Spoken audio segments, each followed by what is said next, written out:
1 2 1 check. 1 2 check. Penis. Fuck yeah. What's up, everybody? Welcome back to episode 6 of Core Values Podcast. I'm Chris Ernesto. I'm Christopher Erb. Let's roll the intro. So the question is, what are your core values?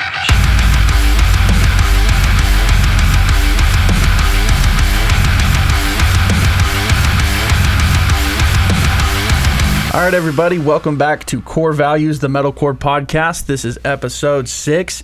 Chris, what do you want to kick off with today? Man, let's start with the big thing. That Bad Omens single, man. Yeah, Bad Omens featuring Poppy. Yeah, a lot of people are upset about it.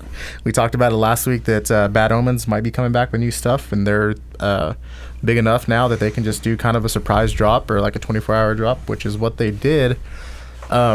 Took everybody by surprise, though. Noah Sebastian, the singer of Bad Omens, was not even on the track. He doesn't have lead singer syndrome, dude. A lot of their fan base on Twitter was mad. Super mad. Unnecessarily mad. Yeah, well, it's getting to the point now in like the metalcore scene, especially with bands that are huge like Bad Omens and Sleep Token now. I mean, we saw it last year, like whenever all the TikToks and the videos would come out from like metalcore fans that were have grown up in the industry, right, or have grown up in the scene, going to concerts, seeing all these like new fans, like crazed fans, like pushing people out of the way so they could get like TikTok videos, and just being super like just against the grain when it comes to zero concert etiquette. Yeah, like zero etiquette. And now we're starting to see a shift from the live concerts to where it is destroying these bands on social media. It's hard as a band. I mean, every member of Bad Omens has cleared their personal socials. I think they've kind of just like bounced from socials in general, yep. right? Yep. Just because these fan bases, man, are starting to become just super overbearing, super just creepy. Toxic. Honestly, like toxic. Toxic is the best word for it. And it's something that like needs to be spoken about, man, because it's getting to a point where it's like I feel like these bands at some point aren't even going to want to do this anymore. You know what I mean? Like remember this reminds me of that phase like when Justin Bieber said the F word. Right. And then you had all these crazed fans like carving his... Oh, when they cut because he smoked weed? Oh, he smoked weed. Hashtag cut for Bieber, guys. Does anybody remember that? Jesus. This is that for Bad Omens and Sleep Token right now. Yeah, I feel like Noah Sebastian, like the rest of the Bad Omens crew, are like walking on thin ice because they can't make a decision as a band without having some kind of just craze, just wave follow through within the online fan base, whether it be... like crazed fans trying to, dock Sleep Token, trying to figure out where they live. Same thing with like Noah Sebastian, like sharing like kid photos of him like online. It's just super creepy. And if you don't even feel safe like online, if they feel like they need to retreat from being online, imagine the pressure and the feelings when they're at a live show and they're having people come up to them and they can't, just deactivate the account or whatever. Like they're there. Yeah, I mean, like, you know what I mean? Like you hear of like artists like being like attacked by like crazed fans and everything like that, and you would just never think that would be something that would happen to the metalcore industry. But now we're there. You know what I mean? Like it's nuts. It's scary, and it's something that it's awesome that metalcore has become like a breakthrough genre now. You know what I mean? But with that, there's got to be some sort of like wake up call for these people who are just overly obsessed and over. I saw a TikTok that explained it perfectly.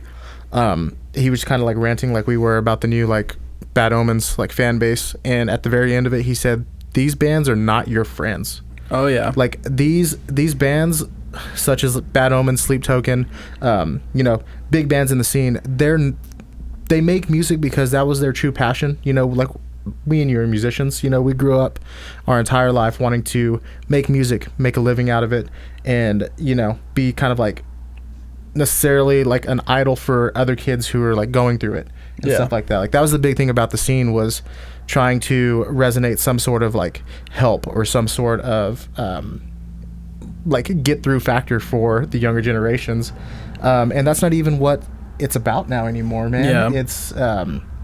It's honestly sad, but that is one thing that people need to realize, is that these bands, they don't owe you anything. Like they're not your friend. They're not here to tippy toe over whatever you see fit, or if you need help, go seek that. You know what I mean? Yeah. But you're not gonna sit here and cry and like make threats and stuff because a band released a song that you didn't like. Yeah, which is... There's plenty of other music out there you'll like. So, I mean, as a band, especially when you go somewhere as big as Bad Omens, who shot up from a few 100,000 to nearly right now sitting at almost 5 million in just about a year, maybe a little bit more. Insane. That's an insane amount of pressure to deal with in and of itself, and then let alone like what you consider to be your biggest dream becoming like your biggest pain in the ass. It's like it becomes a double-edged sword for them. It's a nightmare. I can't even imagine. I already, for as small as a band as we are, sometimes I'm like, man, I wish I could just delete my socials because, you know, people are overbearing. I can't even imagine with 5 million monthly listeners, that feeling has to just be immense. Yeah. I mean, any little thing you do, you have to worry about, man, well, how are these people going to react? Not even like, are they going to like the music or not? But just like quite literally, what are these people going to do if they don't like a song? Right. You know, which is insane. But yeah, it's and sad it usually to think is about, like a vocal minority that are like they're way louder than the rest of the people are actually content. It's not bad. It's not my style. The song Violence Against Nature, it's called VAN, but that's the acronym for it. It's not bad. I really did think the instrumentals vibe. They're cool. I like that cyberpunky stuff. Yeah. But poppy's not my thing. It's just weird to be weird, and it's not for me. But I'm sure it'll do well. I mean, she gets views, and they're on the same label, so it'll help each other out. How many monthly? She probably has more monthlies than Bad Omens, honestly. Man. I would be really surprised if that's the case. She's huge, man. But she is huge, and she's been on Sumerian even longer than them, I think. Yeah, but yeah. Let's see. What is Poppy sitting at? 1.5 okay, she's mil. at 1.5. Still huge, but yeah. Oh yeah, and it'll go up after this collab. Yeah.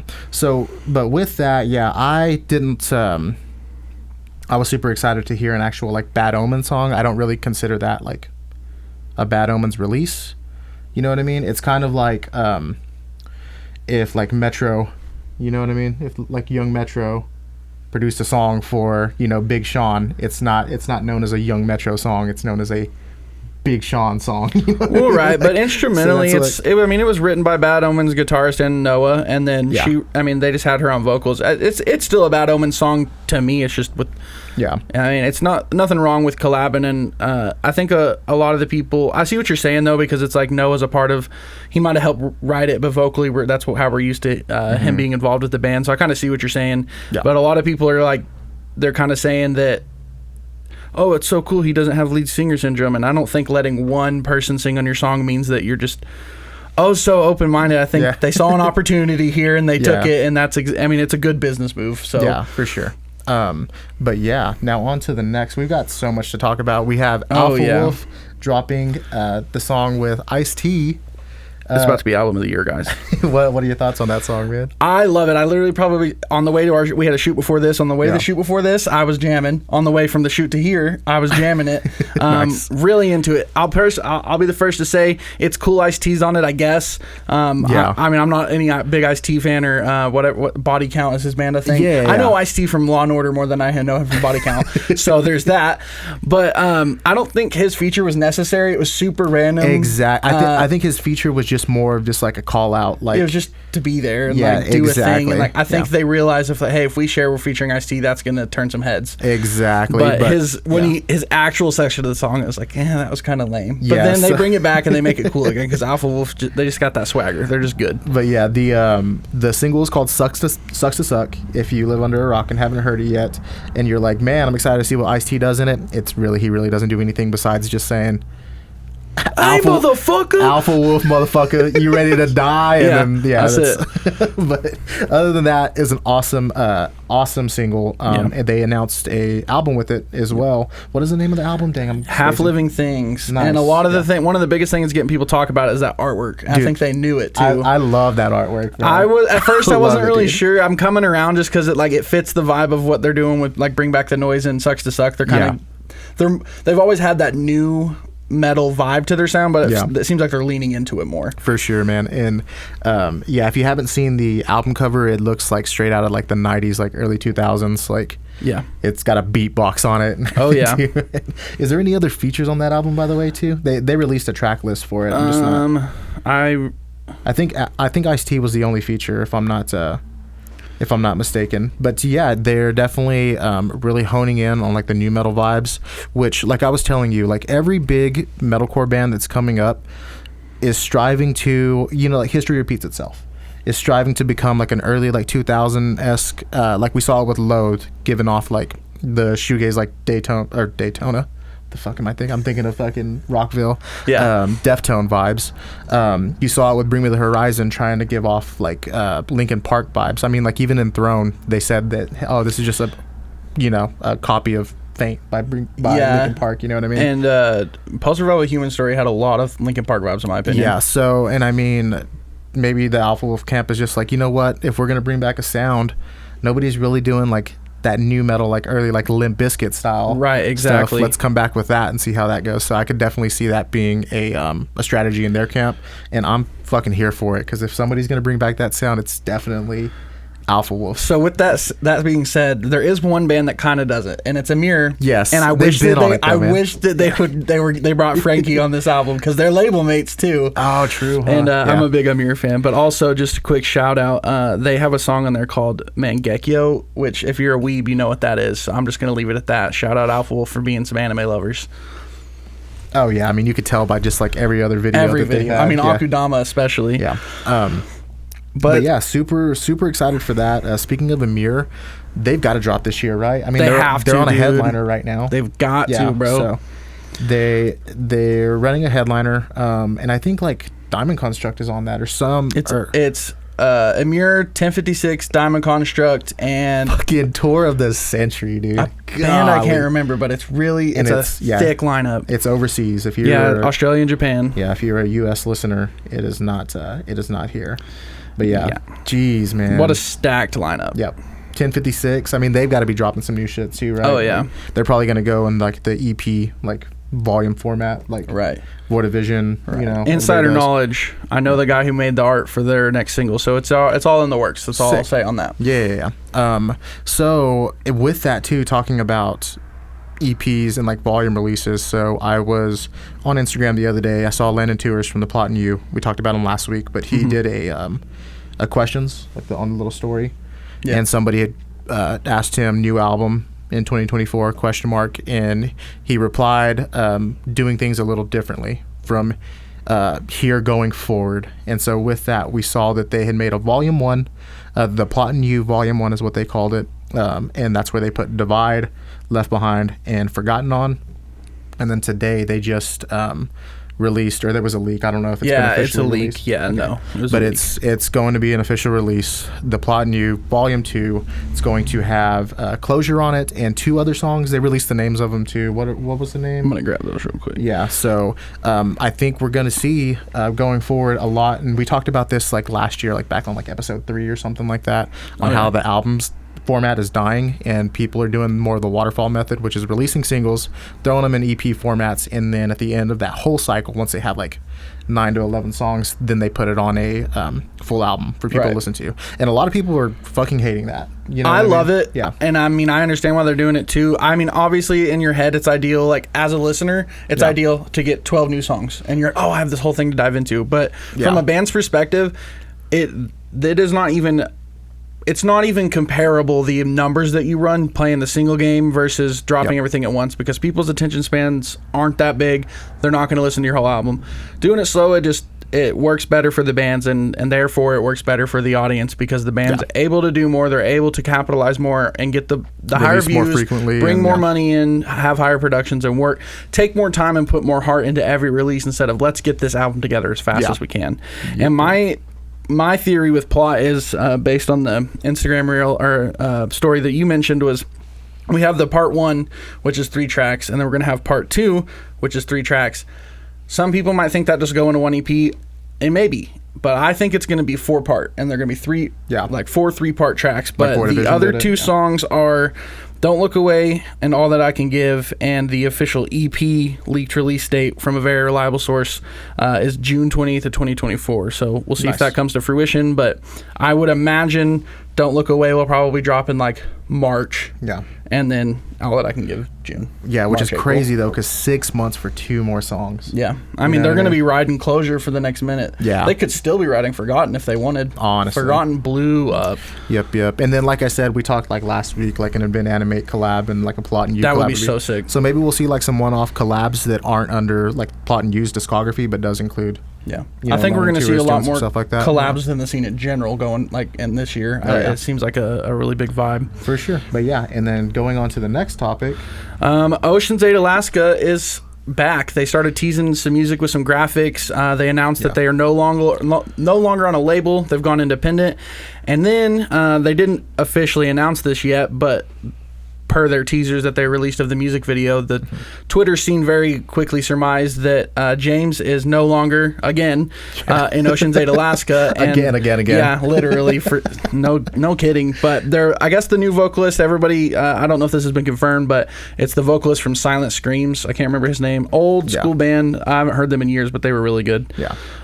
So that's interesting. It'll be weird to see, I'm interested to see how they sound, because this guy does not have the same vocal style as the last two vocalists at all. I've never heard of Silent Screams. Well, I'll show you some stuff after. But yeah, it'll be interesting to see what they sound like. The art was a little bit different a direction than they normally do, so I'm excited for it. Always been an Ocean's 8 Alaska fan. Those guys are crazy songwriters. Yeah. Speaking of that, another leak and another album art that was leaked as well, or a single art, like Moss to Flames. Yeah, so they're doing a double track. Okay, so is that like going to be their thing going forward then now? I think so. Well, that's what they did with the EP, and then they made it the EP. I think that's what they did with No Eternity. Right? Yeah. Well, the last one, like Moss to Flames, is one of my favorite like heavier bands. I think I know which two songs you're talking about. The ones after No Eternity. Yeah, I saw the Dark Side of Heaven or something like that. Yeah. Yeah. Okay, so and that was a while back, man. So maybe they're just gonna do that, like every like half a year, just drop a couple of Holy double-sided. shit! I didn't realize it had already been 4 years since No Eternity in Gold. I still jam that on the regular. Like, it still feels fresh to me. Yeah, that's crazy. My daughter's like almost in like pre-K kindergarten, and that album dropped whenever we were at the hospital. That's crazy. That's one of the only albums I have on vinyl. Great album. I can't believe it still feels that fresh. But they got 2 new songs dropping, I guess, and they usually have very good artwork, especially these last several releases. Mm-hmm. And we saw the artwork. I don't know if it's fake or something, but if this artwork's real, it's terrible. Not a fan of it. Yeah, awful. It looks like an AI generated. It looks like worse than an AI. I wish it was just an AI. It looks like nothing. It looks like YouTube poop. It looks like spooky, scary skeletons send shivers down your spine. It's terrible. I'll throw it up on the screen here, but not the best. Hopefully it's not what the art is, but maybe there's some artistic reason. Maybe it ties into the video. The songs are gonna fuck them. Yeah. Like Moss of Flames is like, and we've talked about this before. They're one of the most underrated bands in the scene. Versatile as fuck. Every era. These guys are so good. Guitar work, just song composition in general. And Chris Roeder is an amazing vocalist. We've seen them live. Blew us out of the water. I mean, and Elitist is back. Yeah, so I put down on our topic list that I wanted to talk about Elitist returning, but I didn't realize that they dropped the single. I thought they were teasing it, so we could have listened before the podcast. Yeah, but I haven't heard it yet. Yeah. I've always been a big Elitist fan, so I'm excited to see or hear it. Is it the same lineup and everything as well? It's the principal songwriters at least. Nice, cool. But they've always been really good. Go check it out. I really wish that I had listened to the song before the podcast, but they came back a couple years ago with Control Alt Delete Me and then just disappeared. So I'm glad that they're back still doing stuff. I hope they don't disappear for another 3 years. But they're a great band. Go check out their old stuff if you're into riffy stuff. They got a lot of music. Really, really, really good band. North Lane? Yeah, so here's what a box to unpack. Yeah, so I love Northlane, I really do. He doesn't. The last album up until like the new singles they've been dropping too just feels very, and this sounds kind of like, well, it's metalcore, man. That's what metalcore is, but like they're a different like sound of metalcore, and I feel like ever since Obsidian it's just been very like copy and paste. I feel like you can only use like the same sample pack and the same drum rhythms and 808s for so many songs before it gets a little redundant. Like I told you, like, so there's only so many times you can go boom. I can understand what you're saying, but you know what I mean? And then even the guitar work has been the same. It's just been straight like punchy notes that are like repeated. They're in this little like cyberpunk thing. It's like Matrix Core. It is, but it's also not every song. This one is the only exception of like the past like 4 releases. Yeah. No, in terms of maybe they're heavier, like trying to add heavier parts, but a lot of Obsidian's like really pretty, kind of like low-y, Deftonesy, like super open melody stuff. But I do get you're saying, and I think also a big part of it for me is that because I really like the new song and I want to be able to jam it. I think the songwriting's cool, but I fucking hate the production. Yeah. I don't like this super compressed like sound. Everything sounds like it came off of a synth board. Like I love this cyberpunk writing style, but I really don't like the let's make the production sound artificial as well. Yeah. I really liked the way Alien sounded, and then when they went independent, to be honest, the mixes have been bad. I know they're doing it themselves, and I'm it's good for what it is, but when you're a band as big as North Lane, just go shell out the money to get the good production because that's what you need. But also with that said, this EP is independently mix and master, but their stuff after this is supposed to be Will Putney again, which is who did Node, Alien. Yes. So hopefully they'll leave this little era. And also, another North Lane thing, they're using AI artwork. And I don't like that for a number of reasons. A, I'm an artist. B, the guy that they had, Dan Barkle, who was doing Alien and Obsidian, absolute monster. One of the best merch designers in the game, but his artwork's fantastic too. Yeah. And I just wish they would have kept him because he was giving them a really unique look. And I think they still have him doing some merch and stuff. But I don't like AI artwork. So I think they dropped him after Dante, right? Yeah. Yeah. Okay. Dante, everything from Dante and since is AI. The artwork, yeah. Tough. But tough. Tisk. Also, their guitarist deleted his Twitter. Because he defended Architects as guitarist. So that's a whole can of worms. If you want to go down that rabbit hole, go get on Twitter and search Architects. We don't really have to get into it. Yeah, we talked about it on our last podcast as well. Just another thing. You know what I mean? You throw out political views, and of course, especially nowadays, people are going to pay attention. And especially in this, like we were talking about with Bad Omens, having crazed fans. It's the same way with Architects. You're going to have a lot of people who disagree with anything you say, and regardless of what it is, especially politics. Politics in music is just like politics at the bar. Yeah.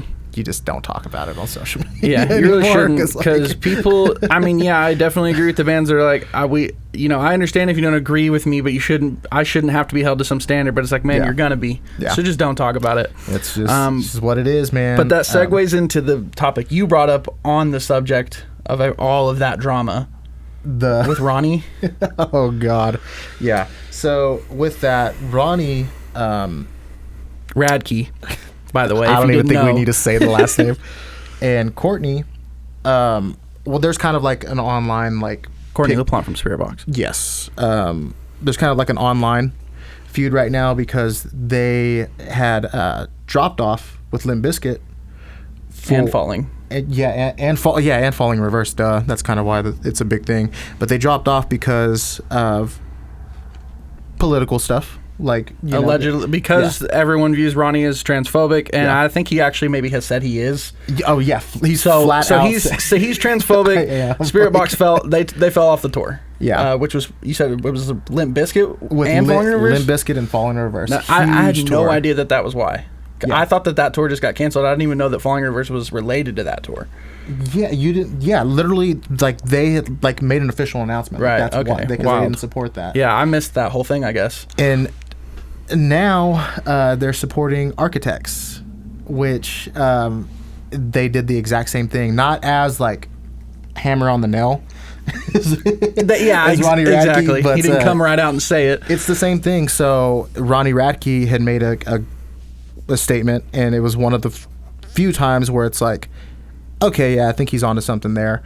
But he just thought it was funny that whenever it comes to that it's okay to do it if, you know, it's their Right. friends or whatever, because I guess they were closer, you know, Yeah, than just random bandmates. But yeah. So what he said was, let's see you not compromise your integrity and drop off the tour. He's basically saying you dropped off my tour because I'm transphobic.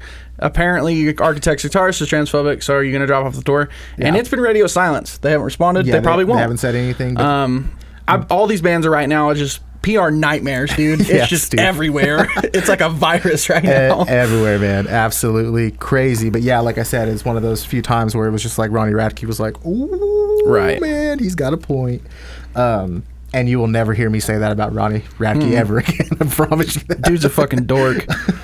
But yeah, anyways, hopping off the Drama Llama, we've got a young band that is freaking amazing. If you're in the scene, all the cool kids are wearing their merch. Just one of those bands. We're talking about Throne. So Throne in 2024, back in like October or something of 2023, they had released a screenshot of all like the Dropbox files of the full album that they're going to be dropping. Since then, I think that's been wiped, but so I don't know if they're still dropping an album or something in like album format, like EPs.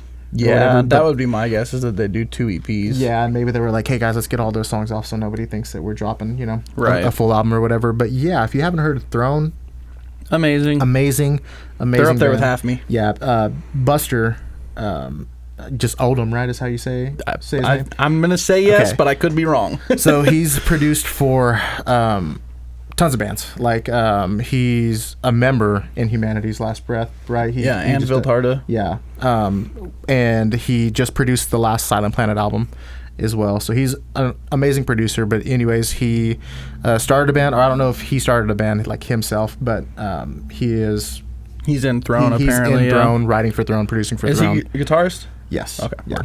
So, however, I don't know if he goes on the road with them. It may be like Will Putney and like See- Fit for an Autopsy, because I saw Yeah. some concerts and I didn't see anybody Yeah, up there that same. looked like him. So maybe it's like a Will Putney and like Fit for an Autopsy type thing, where it's like Will Putney's project, he produces for it and everything as well, takes credit, but The dream, baby. I got to figure out how to do that with Neon Graves. other people go on the road for him. But yeah, anyways, Throne is one of our like most predicted breakthrough bands of the year. These guys are freaking awesome. If you like that stinky stuff, go listen to Throne. As far as other young bands, like we featured last week, Half Me is amazing. What are these guys that we... And I guess with that, we'll go ahead and segue into our Underground Artist of the Week. Ding, ding, ding, ding. We need a soundboard, man. Like, Yeah, we're working on that. We're gonna get graphics and soundboards, all this cool But stuff yeah, in here. as far as like big bands, there wasn't really like a ton of like big band releases this week. We did have Right. Bad Omens, or we did have Poppy with Bad Omens instrumentals. And was there anybody else that you can think of? Other than Yeah. North Lane, which we talked about, Alpha Yeah. Wolf, we talked about. I Yeah. think we talked about all the biggest, Yeah. at least that are fresh on my mind. Yeah, so our underground bands, one that you have here, Lost in Separation. These guys are awesome. Yeah. One of my buddies here in Texas, he does the videos for him, Brandon Brumley. Nice. Yeah, so these guys are amazing. Like I said, and we'll say it every podcast, we don't recommend you a band that has like bad production, audio-wise, video-wise, bad graphics, just because we hate it whenever we're recommended a band and people are like, hey, we swear, just go check them out, and we listen to it and it sounds like it was recorded in a freaking rotten shoe. Like, With GarageBand. yeah. Or Audacity. We make sure that the bands that we recommend here are definitely listen worthy. And Lost in Separation, their entire discography is Yeah, awesome. They're really good. Go check these guys out. I'm pretty sure they're a Texas native too. Yeah, and their most recent single, Sabretooth, that just dropped, I think, 5 days ago, it was really Yeah. good. Really good. Like for fans of like honestly like Silent Planet's like earlier work too. Yeah. a lot of good stuff like that as well. How many monthly listeners do they have? I think they're just 20. Yeah, 20,000 Yeah. monthly listeners. They're still super young, really good, lots of talent, lots of potential behind them. Yeah. And then another one that we just came across right before the podcast. Like we said, we have a little listening party and then we put a little playlist together. One that really blew us away. I mean, it was super fresh too, yeah, man. we just Super randomly found it Yeah. on accident, like right before the show. fresh. How would you pronounce this? So it's Avralize. I don't know if it's Avralize or if they're doing the edgy use a V as a U, so it's Oralize. I don't know. Maybe. I'll try to figure it out this week, and then next week we can reconvene and inform our listeners, because I don't think Google Translate's going to have, I can press the button where it's like, advertise. Metalcore. But their new song, Lotus, is really cool. I haven't heard any of their stuff, but now I'm ecstatic to go back and listen to these other ones, Nice. which based on the Love the artwork, they artwork look, too, man. Yeah. Based on the artwork, it looks like they're of the same release, so hopefully of the same quality. I'm excited to go back and jam those now, but they're sitting at 6,000 monthly listeners. Nice. Production's awesome. On a Rising Empire. Video's awesome. Dude, a Rising Empire is such a stacked fucking record label, man. And nobody talks about them. Yeah. And then for these guys, so the screams are a little unique. It's not like super like high singing or anything like that. It's more of, which is crazy for me because I like higher pitched like choruses and stuff like that as well. I don't really like this type of singing and stuff. Right. With these guys, it's kind of like a fresh, just like middle ground. Yeah, And they kind of remind really me like of earlier, at least vocal wise, especially screams, kind of like Kingdom of Giants. Nice. And like Bury Tomorrow is an awesome band, but the reason I don't like them is because I don't like the lower style. Oh, well, I don't think they have that singer anymore. Oh, really? And I don't like... Everyone's going to be so mad about this. I really don't like that guy's screams at all. They're awful. It's like hardcore-ish almost. Like... It's his own thing. I don't like his screams. And I mean, I'm not usually a scream hater. Like I can even, Brian Garris from Knocked Loose, I can get into that. But yeah. I don't know. His just don't do it for me. Yeah, but and the guitar work, instrumental work is awesome. Yeah, go check out really Avrilize or Oralize or one of those things, Caroline or whatever it's called. But definitely check them out. We'll put them up if you're watching. Yeah, we'll this on have them YouTube. linked. Yeah, go check out our socials too. We'll tag everybody as well. That's probably my favorite release this week. Yeah, for sure. For Underground, absolutely. Yeah. We got Advents as well. Advents, their EP dropped just a couple weeks ago, and I just wanted to bring them up because it's just 4 songs. They're really good. I actually think maybe I've mentioned them on the podcast before, but it might be we recorded a series of episodes we just didn't release, so might have been on one of those. But we'll have a Patreon where we'll just throw them up or something out there, yeah. But they're really, really good. Crazy good band. They riff. They just got all of it. They're from New York. Awesome. Go check them out. They absolutely deserve it. Up and coming for sure. And they're sitting at 86K, which is pretty sick. Oh, nice. Yeah, they've grown a lot since then. Oh yeah, dude. I think they were sitting at 16 when we found them. Yeah, dude, that's awesome. Yeah, that's one thing that we really pride ourselves here for is just being sweaty, being greasy, and trying to find these underground bands that we know. It's inevitable for these guys to blow up because, like we said, we hunt and we fish for we ourselves. We're Neon Graves. We're a DIY band. We do our own production. We do our own videos, graphics, and stuff like that too. So we can really, really appreciate whenever we see younger bands like this who either do it themselves or either find the right team and invest that because we know how much that shit costs. Right, absolutely. So when we see bands like this, we're like, yeah, it's only a matter of time before these people are going to get discovered. And that's the case for Advents. That's the case for Half Me. They do their own videos and stuff like that as well. Another small band called Loon. Love them. What is Loon sitting at right now? Their new EP rules 9,000, which is criminal because these guys are fucking amazing. Even if they hadn't just dropped just a few months ago, their last EP from 2020 or from 2019 actually. Yeah. Ghost. Yeah. No, it is 2020. It's insane. And everything they've released since, all the singles. I really like Factory Fire's Funeral Pyre. Yeah. Really good song. Crazy band. Are they from Louisiana? No, they are from Australia, bro. Yeah. Oh, really? Mm-hmm. Who am I thinking of that's from? Oh, that's Rogue. Yeah. Another amazing small band. Another amazing small band. Like I said, definitely, if you don't take anything from this podcast, go check out that Avrilize, Oralize, whatever Lies band. Absolutely. Check them out. Check out Loon and check out Rogue. Yeah. These bands are freaking amazing. Absolutely amazing. Seeing Things was another band that we had featured on an unreleased episode. Love those guys. Go check those guys out as well. Amazing. Nice, just fresh sounding modern metalcore. Yeah, and they just dropped their EP, which they had led up to. It's 5 songs, all amazing. Shapeshifter is probably going to be your song to get introduced to them on, though, and you'll get hooked. Seeing Things, Shapeshifter. And they've got a whole album ready for this year. They just dropped this EP, but I can tell you they have a whole album ready for this year. Nice. Also, amazing production, amazing graphics. These guys are just solid all around. Yeah. And their guitarist is in Abbey Falls, too. Really? Yeah. Nice. Cool. Is Abbey Falls still on Seek and Strike? I have no idea. Nice. Yeah, we were almost label mates with them, which would have been cool because those guys blew up too. If you don't know who Abbey Falls is, go check them out. They're incredibly awesome. They're probably independent at this point, maybe, because they're doing. I think they might be, but their EP Hell as Other People rips. Yeah. It doesn't. Well, actually, I can just see what their most recent release is under, but. No, that looks like that's a collab. So, so we might have some new Abbey Falls this year, which hopefully would be fucking awesome. But yeah, and then again, like you said, all of these bands that we have, we'll create a playlist that way at the end of every episode. Yeah, we're gonna launch that next week. Yeah. So we'll have a playlist launch next week. We'll have it in our socials, in our link tree and everything as well. So whether you're listening to this or you're watching on YouTube, we'll have it linked pretty much anywhere. You can find us at Core Values Podcast. And as always, let us know. This year we're planning on having like guest features and everything like that as well. So let us know who you would like to see on the podcast, who you would like featured as a band. Again, please make sure it's their sound. They got good production, good graphics, good videos and everything too, because those are the people, especially nowadays in 2024, who are that it just correlates. They're the hardest working, and we definitely want to applaud that as well. So drop in the comments what you think. Let us know what you think about all the drama going on. And yeah, come tune in for more leaks. Follow us on all of our socials. And you got anything else? So we're going to launch the Core Values Podcast playlist on Spotify next week. But with that said, if you're listening to the podcast on Spotify right now, go down below the episode. There will be a poll for this week's episode. And there's also a question where it asks what bands should we check out next. Let us know, because they might make it into the Spotify playlist. If you're listening on YouTube, just put it down in the comments. If you're listening on Apple Podcasts, sorry, they don't give us any cool tools to do that. So just go to YouTube or Spotify and answer there. But that's all for me. Word. Alrighty, y'all. We'll see y'all next week.